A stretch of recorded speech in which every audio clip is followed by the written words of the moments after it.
Hey, amazing fans! Welcome to another relaxing moment with VIVA'S Stories.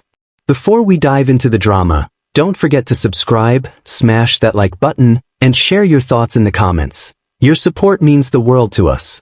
Now, grab a seat, sit back, relax, and let's journey into the story together. The morning was quiet, too quiet for a city like Abuja. That silence broke with a scream. Not the kind of scream that stops traffic. No, this one was swallowed by the sound of tires screeching and cold, muddy water slapping against skin. The kind of scream that meant something just shattered, not a bone, but someone's dignity. And Amaka stood in the center of it all. She didn't fall. She stood tall, soaked, humiliated, and trembling. Brown water ran down her face, her uniform clung to her like wet newspaper. Her eyes were locked on the black Range Rover, slowing just enough to finish the insult. The passenger side window slid down. Out popped a phone. Then a face, smooth, flawless, and disgustingly amused. Zinnia Gbaka. Y'all look at this.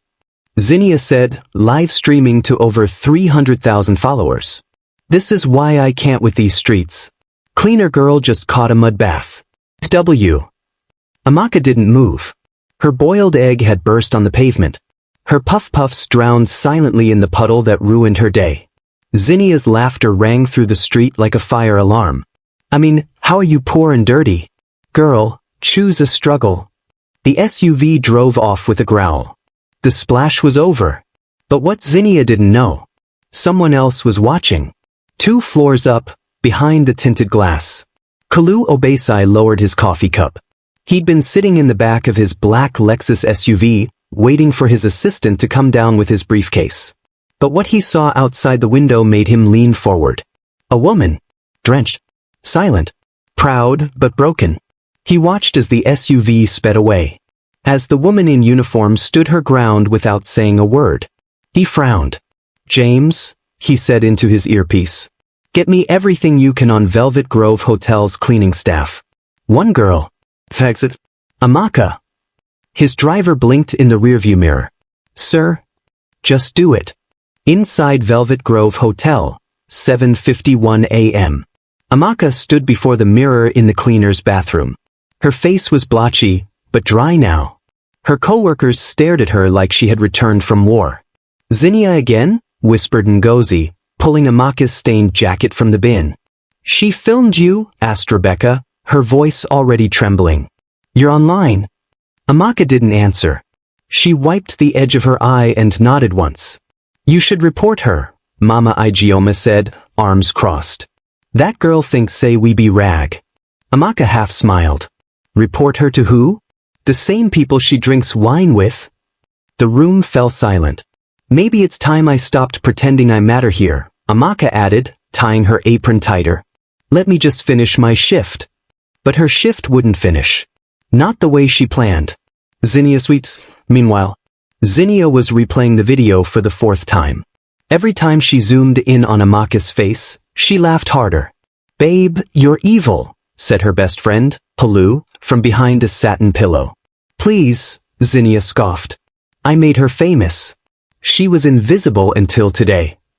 They're commenting fast, Tolu noted. Some say it's bullying Shah.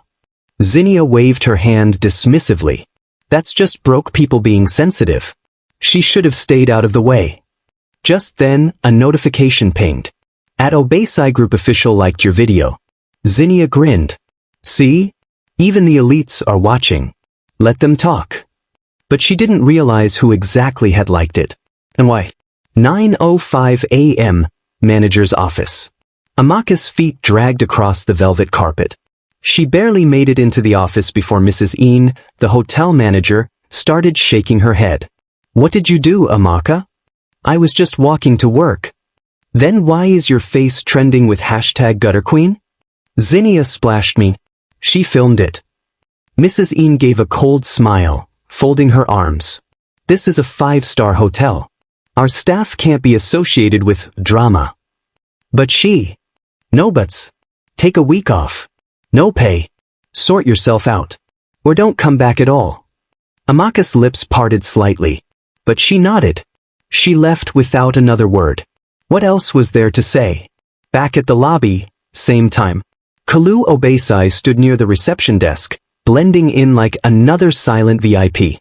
As Amaka walked out with her head low, their eyes met briefly. She didn't know him, but he knew her now. And something in that short glance told him. She had more fight left than she realized. James, he said into his Bluetooth again. Bring the Rise files. I have a candidate. We start tonight. Amaka couldn't sleep that night. She lay on her foam mattress, phone in hand, eyes wide, heart tight. Her name was all over Twitter, Facebook, TikTok. Not because she invented something or saved a life, but because she got humiliated in public. The hashtag #MudMaid was trending. Every time she refreshed, she saw herself frozen in that moment. Shocked, dripping, and disrespected. Edits were already flying around. One even had her image superimposed in a swamp with frogs. Tears spilled down her cheeks. This wasn't just online. It was personal. Her dignity had been turned into memes. Meanwhile, in a luxury apartment uptown, Zinnia was basking in the chaos. She smirked at every comment. Mud looks good on her. You're the queen of content, Zin. Her PR team messaged, warning her to pull the video down. Too late. It had been reposted hundreds of times. And deep in the shadows of the internet, one man had already started moving pieces behind the scenes. 2 days later, Amaka got a call from a number she didn't recognize. Hello, Amaka? This is Mr. James, personal assistant to Kalu Obesai. She almost dropped her phone. The Kalu Obesai? She didn't even know people like him existed in the same world as hers. We saw the video. Mr. Obesai was impressed by your restraint. He believes you have the heart and grit our program needs. Amaka thought it was a prank. This is not a joke. We're offering you a full scholarship to our Rise Initiative Fellowship. Transportation, training, stipend, everything covered. Think of it as a reset. Amaka's lips trembled. I don't know what to say. Say yes, Miss Amaka. Say yes to a better chapter. She did. The Rise Initiative was unlike anything Amaka had ever seen. A massive estate outside Abuja had been converted into a learning haven. Girls from slums, orphanages, and broken homes walked halls lined with vision boards, whiteboards, and mirrors that had positive affirmations etched onto them. Amaka stood shyly among them. But day by day she grew. She learned tech, leadership, branding, and how to pitch herself. They even brought in public speakers, including former street hawkers who now ran companies. One mentor said, "Your story is your crown. Wear it, don't hide it." Each day stripped another layer of fear. Each night built a new part of her confidence. Amaka was rising. 6 months later, Amaka was one of 5 girls chosen to pitch a business idea at the National Young Leaders Expo. Her idea? Rinse Right, a mobile laundry startup that offered flexible jobs to women who were once unemployed cleaners like her. She stepped onto stage, voice steady, wearing a custom Ankara blazer.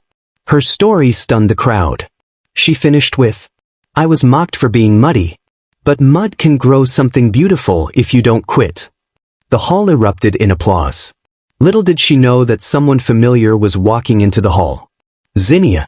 Zinnia had been invited to the same event as a young business influencer.